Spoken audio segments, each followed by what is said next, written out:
Have you ever felt kind of bad because someone was just better than you at something? Yeah? If you're nodding your head right now, trust me, you are absolutely not alone. It happens to all of us. Today, we're going to meet David. He's a really energetic 12-year-old boy who ends up learning 3 totally powerful life lessons, all about finding your strengths, the magic of practice, and having the right mindset. So let's get started. Welcome to today's Explainer. Today, we're jumping right into a very special wordy tale called Discover Your Strengths, the story of David. And, our journey today isn't just about hearing a super motivational story. We're actually going to learn some fantastic new English vocabulary words along the way, too. We're going to see exactly how discovering your own unique strengths and practicing them with real dedication can lead to some pretty amazing success. All right, let's dive into this. Meet David. Like I said, he's this energetic 6th grader, and his absolute favorite thing in the world is playing outside, especially soccer. He is out there practicing on the public field almost every single day. But he recently got a pretty bad grade in math. Now, on the flip side, we have his close friend and neighbor, Matt. Matt just effortlessly gets top scores in math, but he really struggles when it comes to playing soccer. One afternoon, David comes home from school, totally slumps onto his living room couch, and just stares at his math book with this really upset look on his face. He just can't seem to do as well in math as Matt does, no matter how hard he tries. So right now, David is feeling what we call discouraged. Discouraged basically means having lost your confidence or your enthusiasm, and honestly, it perfectly describes exactly how he feels sitting there on that couch. Fortunately, his dad is super observant. He comes in from the backyard, notices that David is acting unusually quiet, and grabs him a glass of water just to help him calm down. Once David is a bit more relaxed, his dad takes him outside to their really peaceful backyard garden right under these nice shady trees so they can have a little chat. Lesson 1, Unique Strengths. So out in that peaceful garden, David's father tells him he wants to teach him 3 really important life lessons, but he's going to do it through 3 specific challenges. For the very first challenge, his dad asks David to invite Matt to play a game of soccer with him the very next day. Eager to figure out what this lesson is all about, David agrees. The next afternoon, the boys head out to the field, and wow, David completely dominates the match. He scores 3 goals and easily leads his team to a massive victory. Meanwhile, Matt, who just isn't very used to playing soccer, really struggles out there. He loses the ball a lot and makes quite a few mistakes. But here is the most important part of this whole afternoon. Despite their totally different skill levels, everyone still has a really, really great time playing together. After the game, David rushes back to the backyard to tell his dad all about it. His father smiles and points out that, sure, Matt isn't great at soccer, but he is incredible at math. And while David might struggle with math, he absolutely shines on the soccer field. His father looks at him and says in this really gentle, wise tone, "We're all different and that's okay. We each have our own strengths and passions." And that brings us to our next fantastic vocabulary word, unique. Unique means being the absolute only one of its kind, or unlike anything else. This word really anchors that first lesson from David's dad, doesn't it?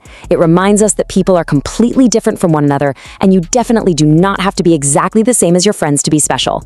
You have your own unique talents, and it is so important to appreciate them instead of just comparing yourself to everyone else.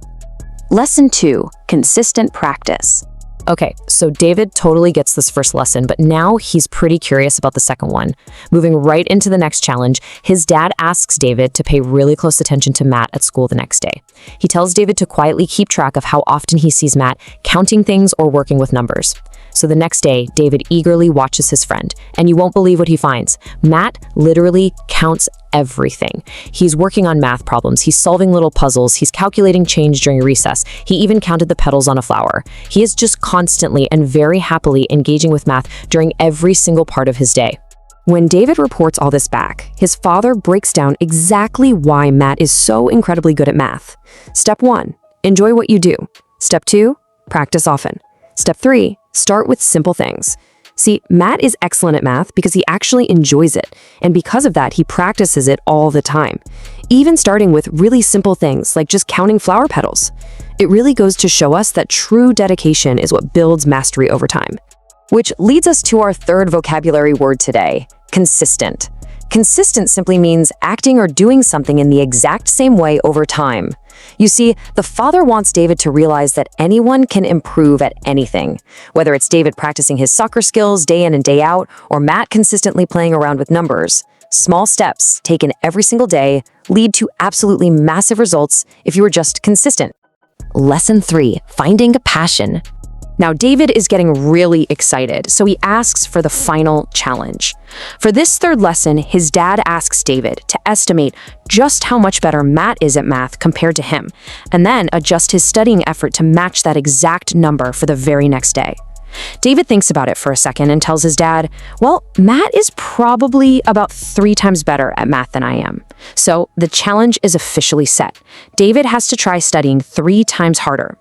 The next day, he sits down at his desk and tries to push through 3 grueling, intense hours of focus. But before he can even finish, his head starts to throb, his eyes get heavy, and without even realizing it, he just falls fast asleep right there at his desk. Our next word is disciplined. Being disciplined means showing a controlled form of behavior or a specific way of working. When David's father wakes him up, David is just so disappointed that he failed the challenge, but his dad just gently pats him on the head. He explains that this is exactly what happens when you try to master something you just don't enjoy. It is incredibly hard to force yourself to stay disciplined and to work that hard at something you simply do not like. And this leads right into his father's final, super powerful piece of advice. He says, if you want to be smart and become an expert at something, either study what you love or learn to love what you're studying. Let's just take a quick second to absorb that. It's a totally transformative mindset. Don't just do things to beat someone else. Do things because you genuinely enjoy the process of learning them. Which brings us right to our final vocabulary word, passion. Passion is this really strong feeling of enthusiasm or excitement for something. When you genuinely care about a subject, having discipline and staying consistent, well, it all just feels so much lighter and easier.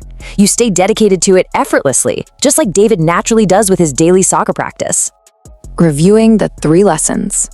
Filled with admiration for his dad's incredible wisdom, David actually promised to carry these lessons with him for the rest of his life. So let's lock in what we've learned today. All right? Number 1, you are unique with your very own special strengths. Number 2, practice daily with dedication. And number 3, learn to love what you do. These are your core takeaways. Whenever you face a tough challenge, just remember these 3 simple rules to help you push through and succeed. So I'd love to know which lesson helped you the most. Drop a comment below. Remember, whether it's playing soccer, doing math, or even learning English, it is all about enjoying the process. Practice regularly, stay consistent, and just keep growing. But before you go today, I want to leave you with one final thought. If consistency builds mastery and passion makes consistency easy, what is the one thing you are passionate enough about right now to go out and master? Keep exploring your own unique strengths, and we'll see you in the next explainer.